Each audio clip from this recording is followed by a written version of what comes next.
Gas সহ বিদ্যমান সমস্যার দ্রুত সমাধান না হলে সব রেস্তোরাঁ বন্ধের হুঁশিয়ারি দিয়েছে বাংলাদেশ রেস্তোরাঁ মালিক সমিতি।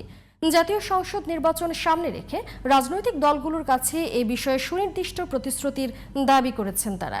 সকালে ঢাকা রিপোর্টার্স ইউনিটিতে এক সংবাদ সম্মেলনে এসব কথা বলেন সমিতির নেতারা। FM বায়োজিতের রিপোর্ট। রাজধানীতে চলছে টানা গ্যাস সংকট। তিতাস গ্যাসের স্বল্পতা ও এলপিজি সিলিন্ডারের ঘাটতির কারণে জনজীবন চরম ভোগান্তিতে। রাজধানীবাসী বাসায় রান্না করতে না পারায় খাবারের জন্য ছুটছেন হোটেল রেস্টুরেন্টে। বৈদ্যুতিক চুলোকে বিকল্প হিসেবে বেছে নিচ্ছেন মধ্যবিত্তরা।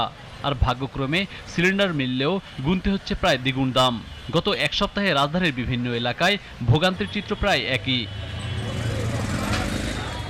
চলমান গ্যাস সংকট সহ সংশ্লিষ্ট কিছু বিষয় নিয়ে মঙ্গলবার সকালে ঢাকা রিপোর্টার্স ইউনিটিতে সংবাদ সম্মেলন করে বাংলাদেশ রেস্তোরাঁ মালিক সমিতি। সংগঠনের মহাসচিব ইমরান হাসান বলেন, ডিসেম্বর মাস থেকেই সারা দেশে এলপিজি গ্যাসের তীব্র সংকট চলছে, যা এখন পর্যন্ত সমাধান করতে পারেনি সরকার।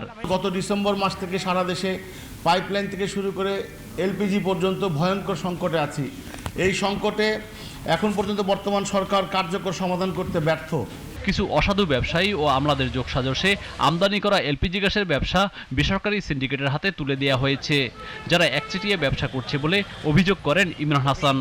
এই আমলাতন্ত্র বলেন আর ওই যে রাজনৈতিক অজ্ঞতা বলেন, রাজনৈতিক দুর্বৃত্তায়ন বলেন, তারা এই টোটাল সেক্টরটাকে এই ছোট জগন্নাথ করে রাখা হয়েছে এবং আমাদেরকে তারা পাইপলাইনে গ্যাস সরবরাহ বন্ধ করে দেওয়া হয়েছে বহুদিন থাকে, এই তাদেরকে ব্যবসা করতে সুযোগ দেওয়ার জন্য এলপিজির মাধ্যমে। বিভিন্ন অজুহাতে নতুন গ্যাস সংযোগ বন্ধ থাকলেও বিদ্যমান সংযোগগুলোতেও পর্যাপ্ত গ্যাস সরবরাহ নিশ্চিত করতে ব্যর্থ হচ্ছে তিতাস। এভাবে চলতে থাকলে ব্যবসা বন্ধ করে দেওয়ার হুঁশিয়ারি দেওয়া হয় সংবাদ সম্মেলনে।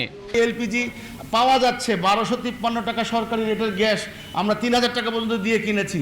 এই পরিপ্রেক্ষিতে আমরা বলতে চাই যে সরকার এইখানে একটা সুস্পষ্ট নির্দেশনা দিবে যাতে আমরা পাইপলাইনে আবার গ্যাস পেতে পারি এবং এলপিজি যেন এটা একটা সিন্ডিকেটের হাত থেকে মুক্ত হয়। এছাড়া ট্রেড ইউনিয়নের নামে মালিকদের হয়রানি বন্ধ, মুদ্রাস্ফীতি ও দ্রব্যমূল্যের দিশেহারা পরিস্থিতি নিয়ন্ত্রণে কার্যকর ব্যবস্থা গ্রহণ, ব্যবসা পরিচালনায় ওয়ান স্টপ সার্ভিস চালু ও নিয়ম বহির্ভূত স্ট্রিট ফুডের দৌরাত্ম্য বন্ধের দাবি জানিয়েছে বাংলাদেশ রেস্তোরাঁ মালিক সমিতি। FM Bayezid, GTV news, Dhaka.